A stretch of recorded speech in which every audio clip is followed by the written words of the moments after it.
tiempo, es el deber de un buen soldado. Tengo deberes sagrados que cumplir y los cumpliré hasta quemar el último cartucho. Una respuesta histórica, una lección de honor para todos los peruanos.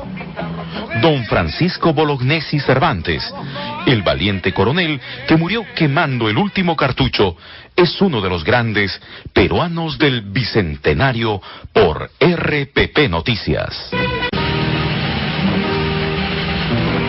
Bienvenidos a su programa Peruanos del Bicentenario con Eduardo Lindo Collantes, y en esta oportunidad vamos a abocarnos a tratar sobre la trayectoria, la trascendencia histórica de uno de los héroes y forjadores de la nación, como es Francisco Bolognesi, héroe de la batalla de Arica, de la infausta guerra del Pacífico, y que nos ha dejado pues todo un legado de honor, de valentía, de compromiso sobre todo con la patria.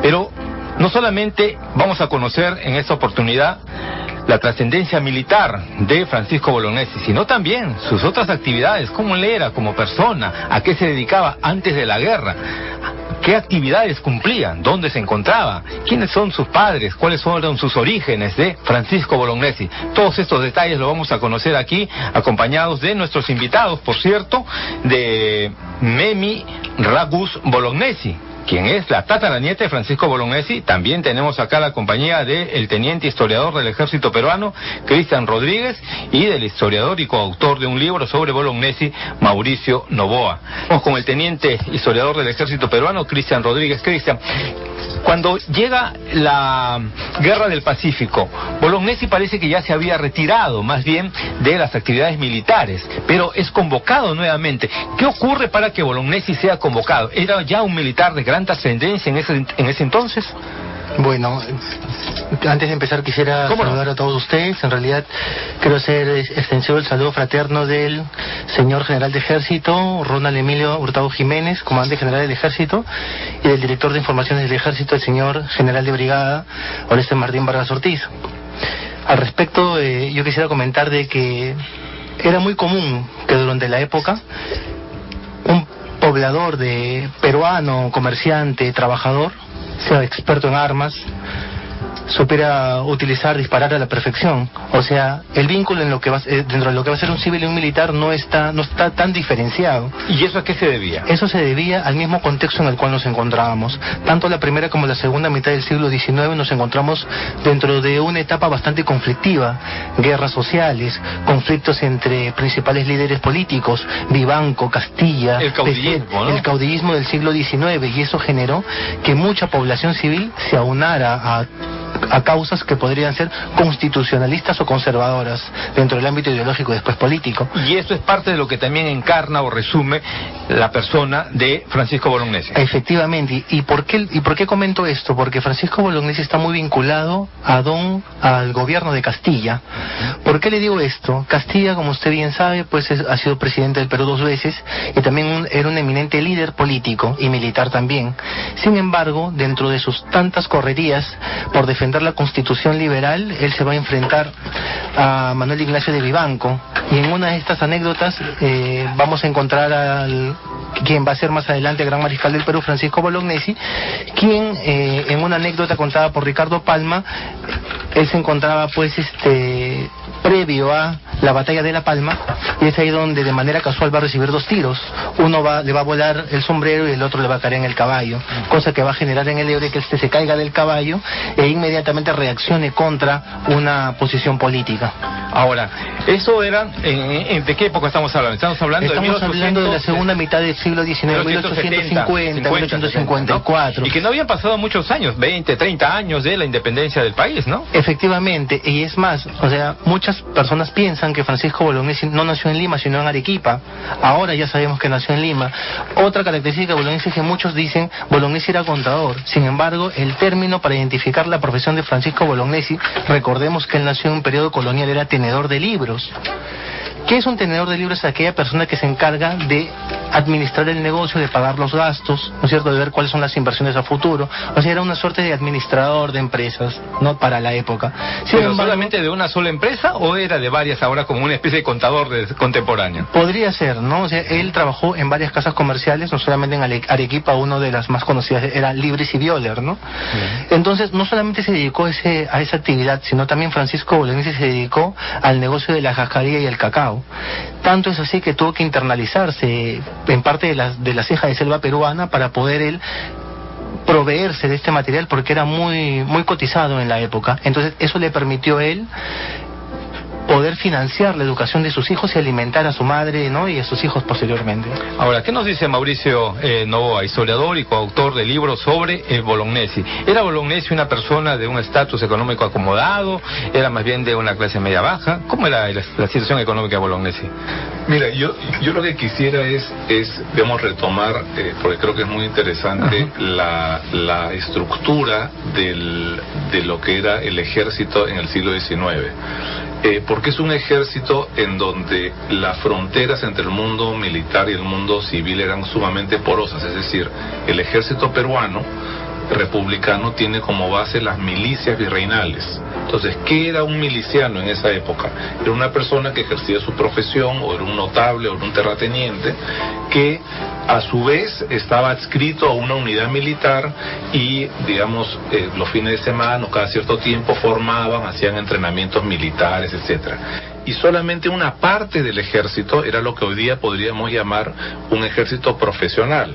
Entonces, la mayoría de las personas que estaban vinculadas al ejército tenían una formación que no era una formación profesional. ¿Y qué cosa significa profesional? Es decir, que habían ido a una escuela especializada.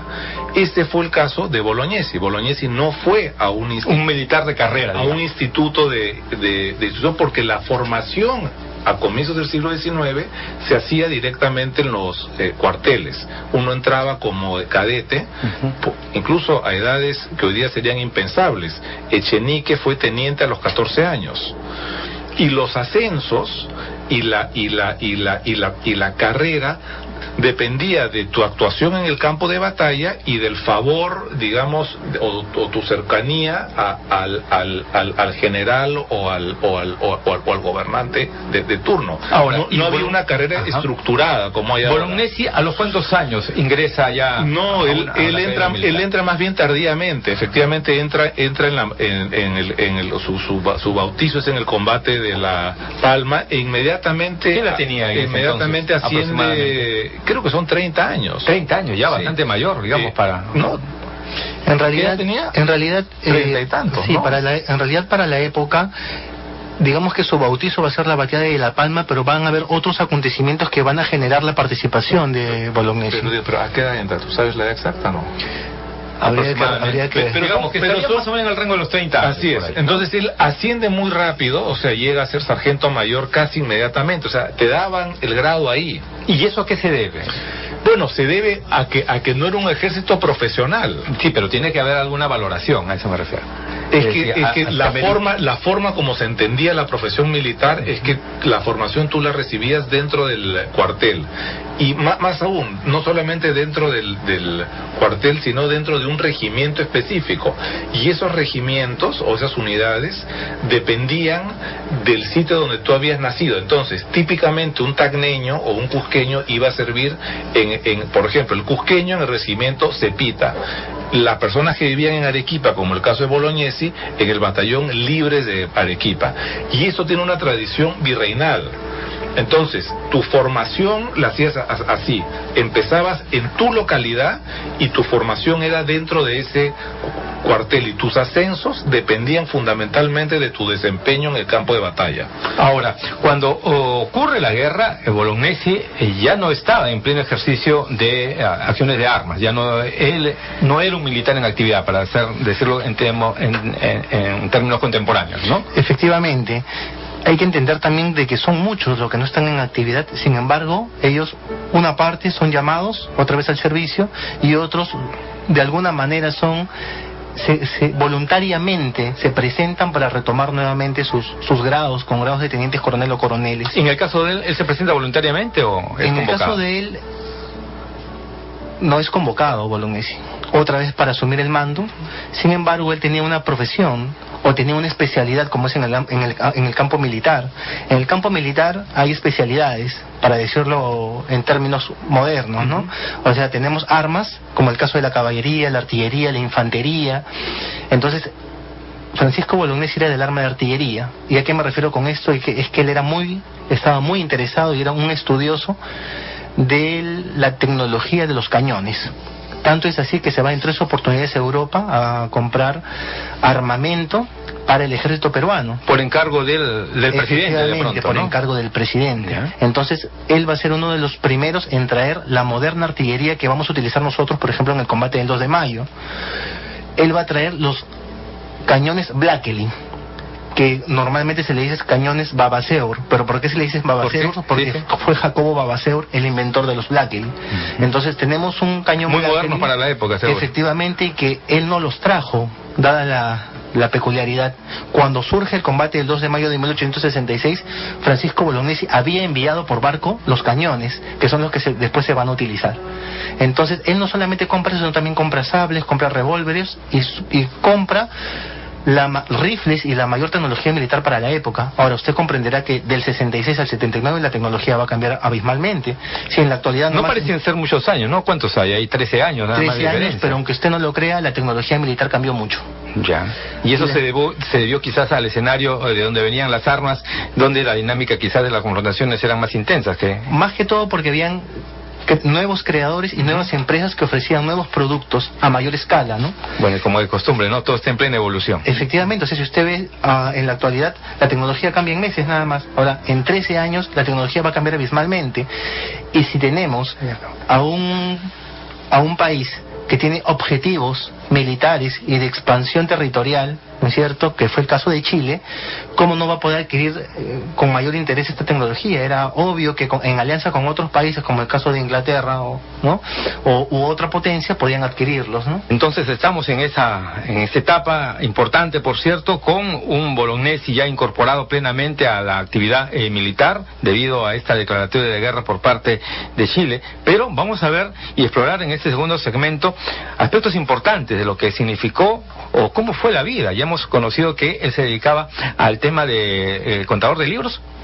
Tenedor de libros. Tenedor de libros, ¿no? Esa era su profesión. Vamos a abundar algunos otros aspectos de la vida civil, si se cabe el término, de Francisco Bolognesi, héroe de la patria, aquí, en Peruanos del Bicentenario. Es el deber de un buen soldado. Regresamos con su programa Peruanos del Bicentenario, hablando en esta ocasión sobre la trascendencia histórica de Francisco Bolognesi, el coronel héroe de la batalla de Arica. Pero, aparte del ámbito militar, ¿cómo es el origen de Francisco Bolognesi? Su padre es italiano, ¿no? Genovés. Es uno de los varios migrantes que llegaron a nuestro país y tenía como profesión el ser violinista y violonchelista, ¿no? Llegó en el siglo XIX. Efectivamente, llegó en el siglo XIX y vino a trabajar a la capellanía de Lima. Vino a dirigir el coro y es ahí donde él va a tener mucho acercamiento con la corte virreinal de la época. Él estaba muy cerca de los virreyes, muy cerca de la nobleza limeña. Entonces él ahí va a querer cierto estímulo y va a tener un renombre destacado. Recordemos también de que él se va a casar con una arequipeña, que va a ser Juana Cervantes, o que va a ser la madre de Francisco Bolognesi, y el 4 de noviembre de 1816 van a ser el que más adelante va a ser el héroe, ¿no? ¿Él es el único hijo? ¿Son más hijos de la familia Bolognesi? Memi Ragús Bolognesi, la tataranieta de Francisco Bolognesi, de nuestro héroe nacional. Bienvenida. Hablábamos respecto de la familia Bolognesi. Vienen los padres migrantes de Génova, se casa acá con una arequipeña, nace Bolognesi en Lima. ¿Él es el primero, el segundo? ¿De qué Él era número el era? mayor. El mayor de los hermanos Bolognesi. ¿Cuántos hijos tuvo la familia Bolognesi? 7 hijos. 7 hijos. 7 hijos. ¿De ellos solamente Bolognesi militar o No. también otros siguieron la misma carrera? En el caso de Memi, justamente quien tenemos aquí, ella es descendiente de los 2 hermanos, Sí. de tanto de Mariano como de Francisco. Entonces, creo que sería interesante que nos cuente eso. Ah, caramba, un detalle No. significativo. Claro, lo que pasa es que Francisco tuvo su hijo mayor, Federico Pablo, quien se casó con una hija del hermano de Francisco Bolognesi, de su hermano Augusto, que se casó con una señora Coloma. Tuvieron una hija, Ana Bolognesi Coloma, que se casa con el hijo de Francisco, y entonces ellos tuvieron como único hijo sobreviviente a mi abuelo del matrimonio de ellos dos, que se llamaba Federico Bolognesi. Ahora, ¿qué significa para ti en particular? ¿Cómo es vivir siendo descendiente de un héroe nacional? Bueno, Bueno. es un gran honor. Es una cosa que se lleva con un respeto y con muchísima emoción, porque es tradición en nuestra familia, es como nos han educado desde niños, a mi madre, a mi abuelo, a mi hermana, que teníamos este apellido de una persona muy ilustre que dio su vida por el país, la vida de sus hijos, ¿no? Con una entrega total, donde siguió sus deberes morales hasta el final, Hasta el último cartucho. hasta el último cartucho, que demostró un coraje y una rectitud que representan los valores más altos que puede tener cualquier persona. Entonces, cuando uno va creciendo y escucha que uno debe de ser valiente, que uno debe de amar su país, que uno tiene que ser correcto, eso automáticamente nos convierte en mejores personas, ¿no? ¿Cuándo fue la primera vez que tú tienes referencia, algo que te haga recordar la presencia de Bolognesi, el héroe Bolognesi, en tu casa, por ejemplo? Bueno, había una foto por ahí inmensa, claro, quizás. el retrato del coronel estaba en mi casa, mi madre lo donó, la espada de honor que se usa para condecorar a los primeros de las promociones que se graduaron. Es la en réplica, escuela. ¿verdad? Esa es la réplica, la espada original estaba en mi casa, ¿no? Nosotros tenemos los objetos personales de mi tatarabuelo, ya son cosas familiares, su vajilla, sus cubiertos, su vaso, su taza de café, en fin, todas las cosas que uno normalmente adquiere o recibe de sus padres, de sus abuelos, nosotros todavía las tenemos y son las del coronel, ¿no? ¿Y esos están en algún lugar privilegiado de la casa? Pero por supuesto, son nuestras joyas, son nuestro motivo de orgullo. Las personas, la familia, los amigos, ¿tienen acceso? ¿Ustedes los llevan a por visitar? supuesto. ¿Hay Sí. acceso a...? Sí, también los usamos.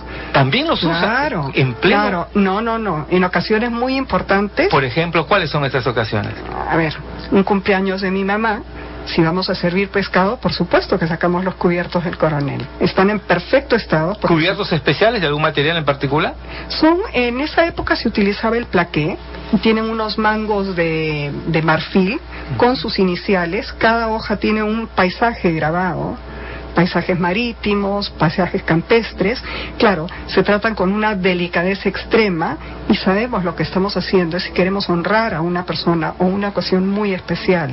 ¿Se van a quedar en el ámbito familiar siempre? Sí, ya mi mamá ha donado muchísimas cosas. Ella ha donado toda la documentación que tenía en su posición de Bolognesi, sus órdenes de ascenso, su pasaporte, en fin, el cuadro, el sable, las pistolas, ¿no? En algún momento... Todo lo que es de pertenencia colectiva, todo lo que es para todos los peruanos, eso ya los hemos donado con algunas cosas. ¿Sentiste, Memi, que en algún momento era pesado el apellido Bolognesi? Jamás, no, en absoluto.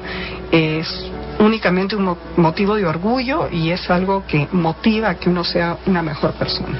Tú- Y eduque a sus hijos bien, en la línea en la cual uno fue educado. Así te criaron a ti, así Sí. criaron a tu padre y así también tú crías Estoy a tus criando, hijos. pero por supuesto. El mensaje que le diste, que recuerdes más claro, directo a tus hijos, por ejemplo, respecto de su ancestro. Que tienen que ser muy valientes, tienen que ser muy correctos, ¿no? Y tener valores muy claros, los cuales ellos tienen que seguir. Al final, ellos solo responden a sí mismos y tienen que estar muy tranquilos de que lo que hacen es tomar las acciones y conductas correctas. A ver, ¿querías hacer algún apunte? No. Muy bien. Ya, perfecto, muy bien. No hay problema, esto va a haber aquí algunos tijeretazos, me dicen. No hay problema, Memi. Magnífico. Pues bien, esto es entonces parte de lo que, como recuerdo familiar, tienen ustedes de Bolognesi. Ahora, en cuanto, por ejemplo, ya a la acción propiamente dicha de revalorar al héroe, ¿no? Cuando se producen algún tipo de ceremonia en particular, ¿suelen ustedes ir como parte de la familia? ¿Participan de estos actos cívico-militares? Con mucha alegría digo que a partir de ahora sí, hemos sido contactados por el ejército. Mauricio ha ayudado muchísimo a acercarnos. Hemos tomado desayuno en el cuartel general. Nos han tratado con muchísimo cariño. Hemos ido a ver la obra Bolognesi en Arica de Alonso Alegría, como una invitación especial, y ha sido un motivo de gran honor para mis hijos, para mi marido, para mí, poder estar presentes en algo que para nosotros es nuestra familia. Efectivamente, que compartían seguramente con mucho gusto con todos los peruanos, ¿verdad? Ahora, Mauricio, por ejemplo, aprovechando lo que nos está comentando Memi, yo quería consultarte algún aspecto referente precisamente a este campo, al campo familiar, a esta trascendencia de Francisco Bolognesi. Todos lo reconocemos como el héroe de Arica por su frase que la dice al emisario chileno de que permanecerán en la plaza de Arica hasta quemar el último cartucho. ¿Crees tú que la figura de Francisco Bolognesi está debidamente revalorada en el país, que más allá de la gesta militar se conoce en su real dimensión la calidad humana de persona de este personaje? No, o sea, yo creo que es una figura en el Perú sobre la cual no hay ninguna duda. Yo creo que las miles probablemente de calles y las cientos de plazas Bolognesi que hay en el Perú desde el siglo XIX atestiguan eso. Además que hay una cosa que es muy interesante. Digamos, antes que existieran estas leyes declarando héroes nacionales, Bolognesi ya era una figura. El primer digamos, monumento que se inaugura de Bolognesi, que es en el siglo XIX en Arequipa, es en el siglo XIX, o sea, a muy poco de haber terminado la guerra. Entonces, yo lo que creo es que Bolognesi es un héroe que está reconocido por el alma del peruano, precisamente porque es un héroe que mucho antes de que lo hagan patrono del ejército, mucho antes que lo hagan héroe nacional o gran mariscal en los años 80, ya era una persona reconocida espontáneamente. Y así es como son los verdaderos héroes. O sea, tú no deberías necesitar una ley para que lo reconozcan. Entonces, la Plaza Bolognesi, que se inaugura en 1905, es un testimonio de eso, mucho antes de las leyes. O sea, lo hacen patrono del ejército en los años 50, pero ya Bolognesi era un héroe sin necesidad de esta ley. Creo sí que digamos el entendimiento total del personaje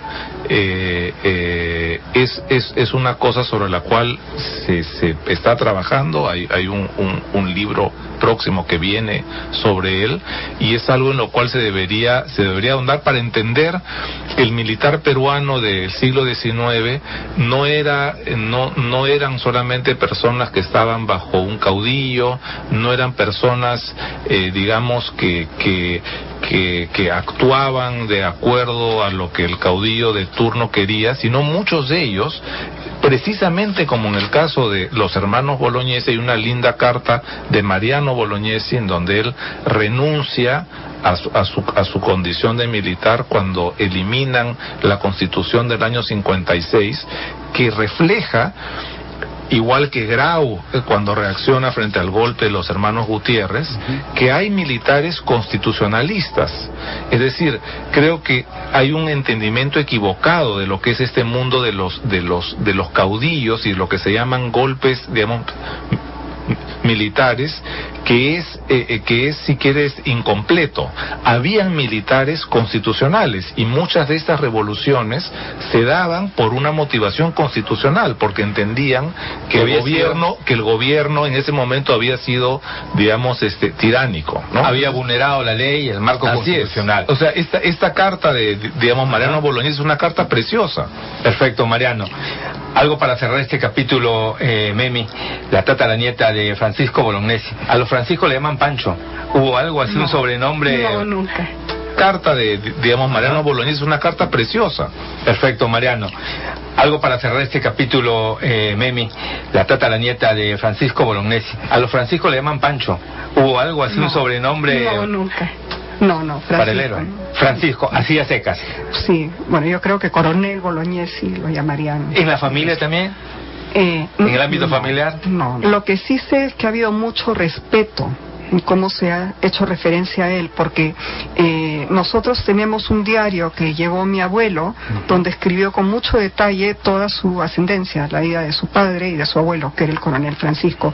Cada referencia que hay a él, a mi abuelo o Coronel Bolognesi, sí, con mucho respeto, ¿no? Mira, pues, muy bien. Vamos a regresar con un nuevo segmento para seguir dialogando aquí con nuestros invitados sobre la trascendencia histórica del héroe nacional Francisco Bolognesi, aquí en Peruanos del Bicentenario.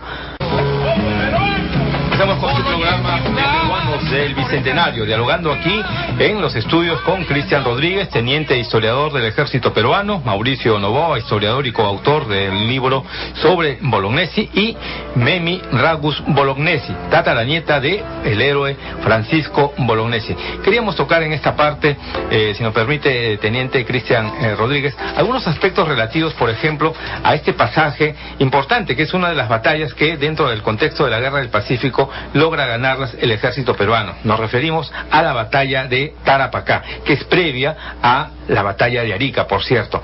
El rol que tuvo ahí Francisco Bolognesi, ¿cuál podría ser el que podríamos destacar y compartir con nuestros oyentes? Teniente. Bueno, con respecto a la batalla de Tarapacá, es por excelencia el ejemplo del arma de la infantería.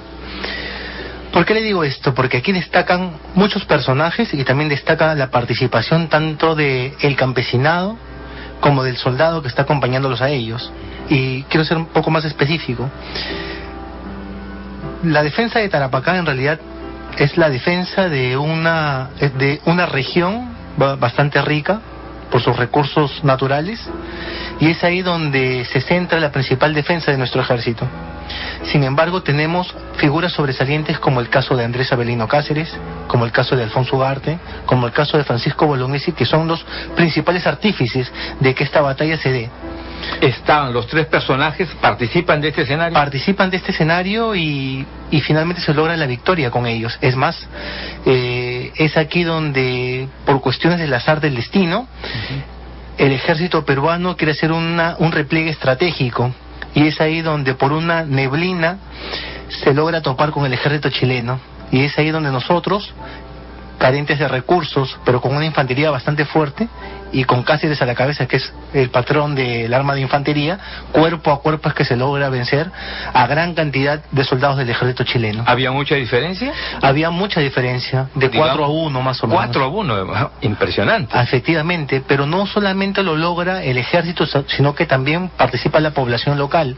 Son los campesinos los que finalmente determinan cuál es la ruta de ataque que tiene que tomar el ejército peruano para poder doblegar al ejército contrario. Militares con formación, población representada en los campesinos. ¿Los campesinos se habían incorporado a este ejército? Días antes, los campesinos de la zona habían hablado ya con Cáceres para indicarle cuál era la ruta que había tomado el ejército chileno. Y es ahí donde Cáceres traza un doble envolvimiento para poder derrotar a las fuerzas contrarias. Ahora, nosotros logramos atacar los principales puntos del ejército chileno, tomar su armamento y abastecernos con artillería posteriormente. Ahora, ¿por qué razón el repliegue? ¿Porque pudieron quedarse en la zona de pronto y esperar a el ejército chileno? ¿O es que el ejército chileno ya estaba por ingresar a Arica o ya estaba llegando a Tacna? No, el ejército chileno contaba con 3 armas fundamentales para ganar la guerra: la artillería, la infantería y la caballería. Imagínense usted un grupo de 100 soldados enfrentándose a 25, a una pequeña brigada de 25 soldados que van a caballo, que van con sables, y es más, antes de hacer su intervención apoyados por la artillería. Es obvio que la infantería no va a poder hacer frente a un grueso del ejército apoyado con esa tecnología militar. Entonces es ahí donde nosotros resaltamos mucho la batalla de Tarapacá, porque es solamente un arma, que es el caso de la infantería, la que logra doblegar a 3 armas del ejército chileno. Y es más, la hacemos retroceder. Y esta victoria, que es la de Tarapacá, los chilenos no la pueden olvidar, ¿no? ¿Es una victoria básicamente de estrategia, diría usted? Yo pienso que es una victoria estratégica y militar a la vez, porque es una táctica militar en donde los chilenos querían lograr encerrarnos para atacarnos y doblegarnos, y es donde nosotros logramos salir de este encierro y logramos atacarlos y hacerlos retroceder finalmente. Ahora, toda esta teoría que es y el arte de la guerra tiene que ser aprendida necesariamente. Nuestros héroes, tanto Bolognesi, Cáceres, así como Alfonso Ugarte, tenían esa expertise, esa experiencia, la habían recogido de algún escenario. Sí, en realidad dos de ellos, que uno es el caso de Francisco Bolognesi, que estuvo varias veces en Europa y compró libros para poder aprender táctica militar. Es más, nosotros en la actual Escuela Militar de Chorrillos, Francisco Bolognesi, nosotros tenemos libros sobre construcciones y toma de fortificaciones comprado por Bolognesi en Francia. Tenemos 2 tomos de él. Andrés Avelino Cáceres también estuvo en Francia curándose la herida del ojo que se hizo aquí en Arequipa, y es ahí donde aprendió tácticas de infantería. Entonces tenemos soldados preparados para el arte de la guerra durante esas grandes batallas, como va a ser la de Tarapacá, por ejemplo. ¿Qué nos dice Mauricio Novoa, historiador y coautor del libro sobre Bolognesi? Es decir, se puede afirmar que aquí hay una diferencia, un antes y un después, con esta participación de estrategias, de un conocimiento que de pronto no era muy desarrollado todavía en esta mitad del siglo XIX. Mira, en términos generales, la guerra desde la independencia hasta la mitad del siglo XIX se lleva a cabo en el Perú básicamente con el parque militar de Ayacucho y con estrategias, yo te diría, napoleónicas.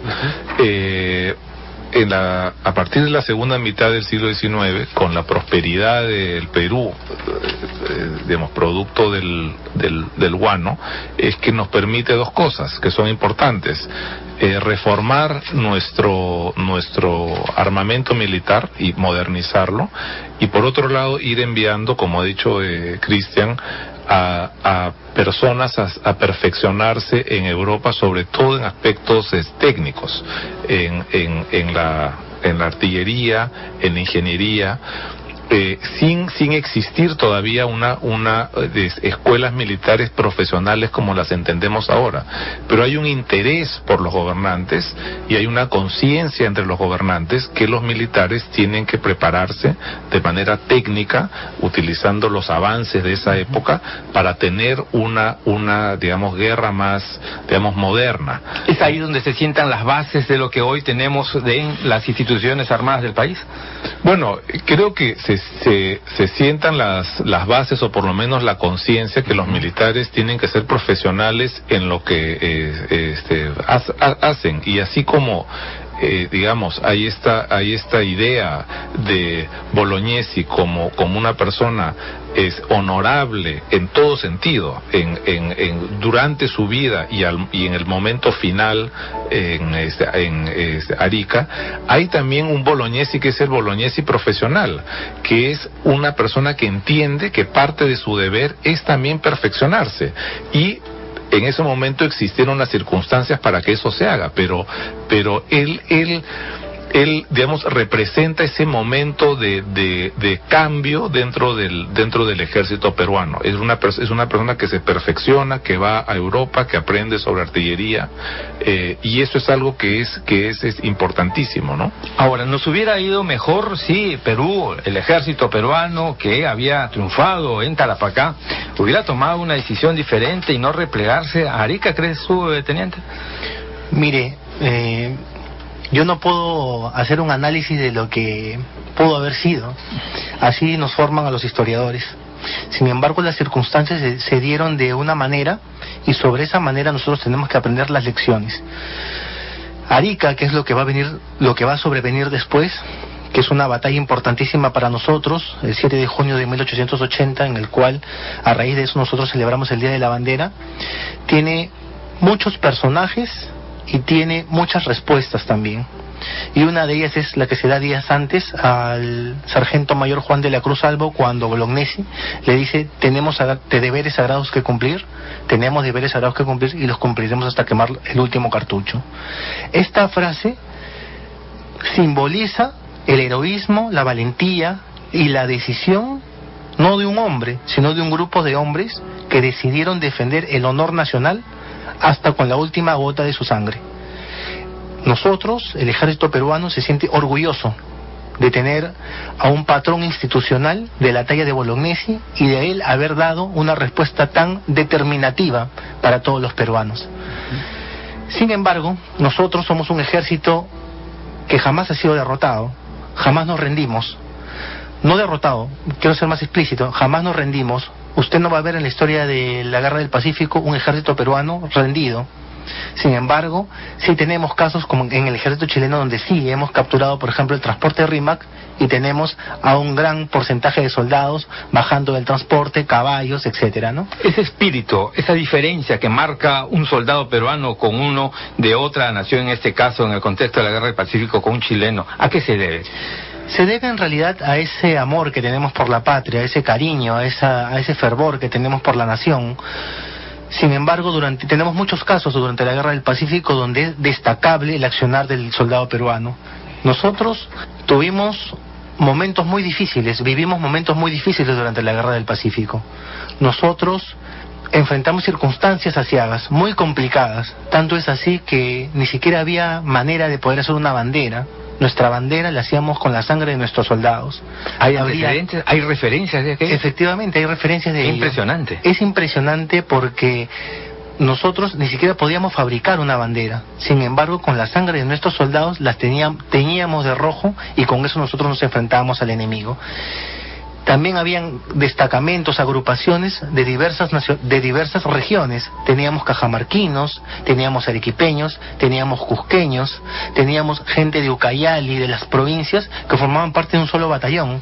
Y juntos lográbamos enfrentarnos a un soldado del ejército contrario que estaba técnicamente preparado, con un solo tipo de rifle, bien preparado, bien alimentado, bastante bien transportado, mientras que el soldado peruano tenía grandes dificultades para enfrentarse en la batalla. No queda duda que Chile sí se había preparado para esta guerra. Definitivamente, en realidad Chile sí se había preparado, tenía un gran proyecto político de expansión hacia el norte, y nosotros ya veníamos con ciertas dificultades.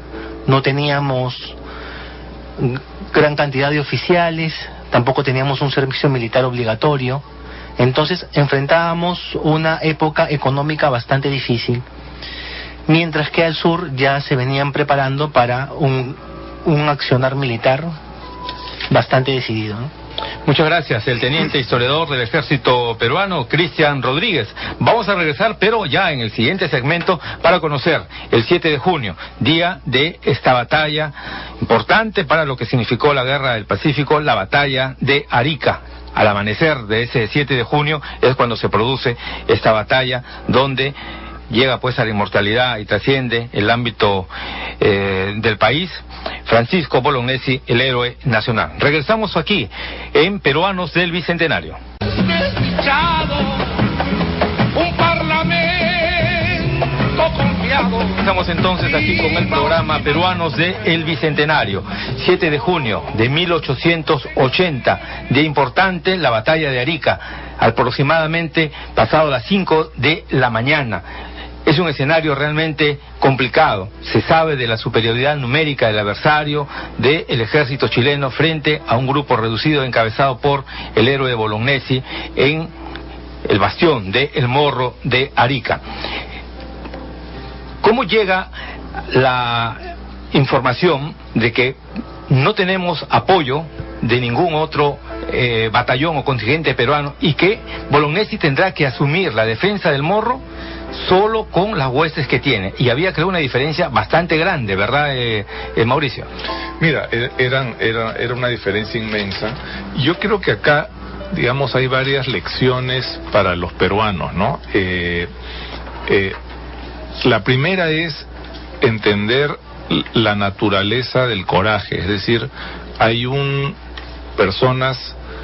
es muy distinto el coraje de una persona que sabe que va a ganar o que puede ganar del coraje de alguien que va a perder o que sabe que va a perder. Entonces, acá hay una cosa que es importantísima y sin embargo Bolognesi enfrenta la batalla como si la victoria estuviese atrás de la puerta. Entonces yo creo que eso en sí mismo es algo extraordinario. Y lo otro es que se enfrenta uno a su deber sin ningún apoyo del Estado. Es decir, esos hombres de Arica habían sido abandonados por el Estado. Y a pesar de eso, y acá hay una cosa que es sumamente importante, en el sentido que ser peruano implica una decisión personal. Entonces, ellos, de alguna manera, deciden ser peruanos y cumplir con su deber de peruanos más allá del Perú o más allá del Estado peruano. Entonces, creo que hay una cuestión ahí extraordinaria, ¿no? ¿Por qué afirmas, Mauricio, que en ese momento los soldados peruanos habían sido abandonados por su Estado? Bueno, porque no tenían refuerzos. Están los famosos telegramas de Bolognesi a digamos Montero con esa división de Leiva que iba a llegar, el Apure Leiva nunca llegó, nunca llegaron los refuerzos de digamos Arequipa. Había una desorganización en general en el ejército. Tú lees los testimonios de los cónsules extranjeros, digamos, a quienes no se puede acusar de ser parciales, y te dan cuenta, ¿no? Que no había una organización, no había una cabeza, digamos, visible. El presidente se había ido, entonces era una situación sumamente complicada, y ahí es que yo resalto esta decisión, porque ser peruano es una decisión, y él enfrenta la batalla como si la fuese a ganar. Y ese coraje, como te digo, es muy distinto al coraje de las personas que saben que pueden ganar. Entonces, creo que ahí hay algo extraordinario. Y digamos, al mismo tiempo tienes en ese grupo de Arica, tienes a terratenientes ricos como Alfonso Ugarte, o como Arias Aragüez, que eran hombres de fortuna. Tienes a un grupo de, digamos, arequipeños, tienes a los marinos como More. El sentido de patria era transversal. Profundo, ¿no? Profundo. Entonces, hay una conciencia de lo que es el Perú en esos hombres, que es algo que es realmente extraordinario del conjunto humano. Y por otro lado, algo que todos sabemos, pero que no es, digamos, menor, y es el hecho de que digamos, Bolognesi consulta a su Estado Mayor. Él no toma, siendo él el jefe de esa plaza, no toma una decisión unilateral, no toma una decisión, digamos, caprichosa. Consulta a su gente unánimemente se pronuncia a favor de dar el combate. Entonces hay una cultura, no solamente una cultura militar, sino una cultura, digamos, patriótica, de peruanidad, que es encomiable, ¿no? Ahora, en todos estos sentidos. Bolognesi da la respuesta al emisario chileno, les dice que se quedan a defender la plaza de Arica hasta quemar el último cartucho, pero luego va y consulta al Estado Mayor, pese a que pudo haber tomado la decisión unilateralmente. Efectivamente, él consulta al Estado Mayor y todos en conjunto dicen que sí piensan defender la plaza hasta quemar el último cartucho. Fue una decisión determinante de parte de todos, y eso refuerza la decisión que toma el coronel Francisco Bolognesi. ¿Cuántas horas dura esta batalla? Aproximadamente dura entre 4 a 5 horas. porque estamos hablando de que empieza 4:30, 5 de la mañana aproximadamente y termina 9:30, 10 de la mañana. Aquí también destaca mucho la figura de Alfonso Ugarte, por ejemplo. Efectivamente, Alfonso Ugarte Bernal va a ser un eminente empresario de la zona de Iquique, va a ser alcalde en 1776. Es una persona que probablemente pudo haber sido del Perú. Era rico, tenía un futuro por delante, tenía una novia esperándolo. Sin embargo, él decide no abandonar el Perú. Al contrario, él había planificado desde 1788 irse de viaje al año siguiente, en 1879. Pero basta con que surja la declaratoria de guerra y es ahí donde él decide quedarse. Sin embargo, yo quisiera hacer un poquito más énfasis sobre este personaje porque hay varios análisis bastante sueltos sobre este personaje. Muchos dicen, no, pero es que él era un empresario y vino a defender sus empresas. Él era dueño de tierras y venía a defender su tierra. Entonces, la pregunta que yo me hago es, ¿no hubiera sido más sencillo dejar las tierras, abandonarlas? O que envíe a alguien que las defienda por él. Efectivamente, y él lo que hace es todo lo contrario. Él renuncia a sus propiedades y con el poco dinero que tiene, logra formar el batallón Iquique. Logra armarlo, logra vestirlos, y se logra puso al frente de ese batallón. Efectivamente, y logra alimentarlos. Entonces, es este coronel Alfonso Ugarte una persona representativa para nosotros, para el ejército, representativa para el Perú, y el acto más sublime del heroísmo, ¿no? De estar en la parte última de la batalla y ver que el pabellón nacional no caiga jamás en manos chilenas. El momento final, culminante de la vida en este mundo de Francisco Bolognesi, ¿cuál es la circunstancia histórica de la cual se tiene referencia? En realidad, Francisco Bolognesi defendió el Morro de Arica con menos de 2.000 hombres, mientras que el bando contrario, el ejército chileno, atacó con 7.000. Estamos hablando de una diferencia bastante abismal, de 5-1 en teoría. ¿Por qué le digo esto? Porque no estamos tomando en cuenta 3 factores. El primero es la artillería, el segundo es el bombardeo marítimo que se hace desde el puerto, y el tercero es la reserva. No estamos contando con ellos. Los chilenos también atacaban desde el mar. Efectivamente, había un bombardeo que se hacía desde el mar contra el Morro, había otro bombardeo que se hacía de forma terrestre, y recordemos que había la reserva. ¿Qué pasaba si alguno de los batallones lograba ser vencido o se le hacía retroceder? Inmediatamente la reserva iba a cubrir ese espacio que se dejaba. Entonces la diferencia no era ni de 4 ni de 5-1, estamos hablando de 8 o 9-1, siendo realistas. Entonces, volviendo al coronel Francisco Bolognesi, pues usted va a darse cuenta de que él no va a poder, con una diferencia de 5-1, frente a un soldado que sí tenía un solo tipo de rifle, mientras nosotros teníamos 14 tipos de rifles, bien alimentado, bastante bien dirigido. ¿Qué diferencia marcaba en el combate, en la batalla propiamente dicho, el que los peruanos tuviesen 14 modelos de rifles? En realidad era bastante significativo, y quisiera explicar un poco esto. Imagínese usted tener un tipo de rifle con un tipo de calibre de bala. Usted dispara, le disparan a usted, cae, y viene su compañero a querer utilizar las balas que usted deja. Entonces, como no tenemos el mismo tipo de rifle, no tenemos el mismo tipo de calibre en las balas, entonces no puedo yo utilizar su rifle. Mientras que en el bando contrario sí ocurría una suerte de homogeneidad. O sea, el soldado que estaba delante disparaba, caía, yo cogía su rifle o cogía sus balas y yo seguía disparando con las mismas. Teníamos una suerte de todas las diferencias en contra, y la única que marcaba, vale la redundancia, la diferencia era el coraje, ¿no? El valor de estos peruanos. Y el significado, como le dije hace un momento, es el acto más sublime, que es el heroísmo de Alfonso Ugarte, de no permitir jamás que el pabellón nacional caiga en manos del enemigo. Y es ahí donde hay una frase muy conocida, ¿no? Que él coge su caballo muy fuerte y dice: a mí, chilenos, jamás mi caballo y jamás mi bandera. Entonces se arroja contra el soldado que tenía el pabellón nacional, lo bota, le quita la bandera, y es ahí donde él se sacrifica finalmente por todos, ¿no? Por toda la nación, en realidad. Efectivamente. ¿Qué nos dice Meni Ragus Bolognesi? Bolognesi, antes de entrar a la batalla, le escribe una carta a su esposa. ¿Qué dice esa carta?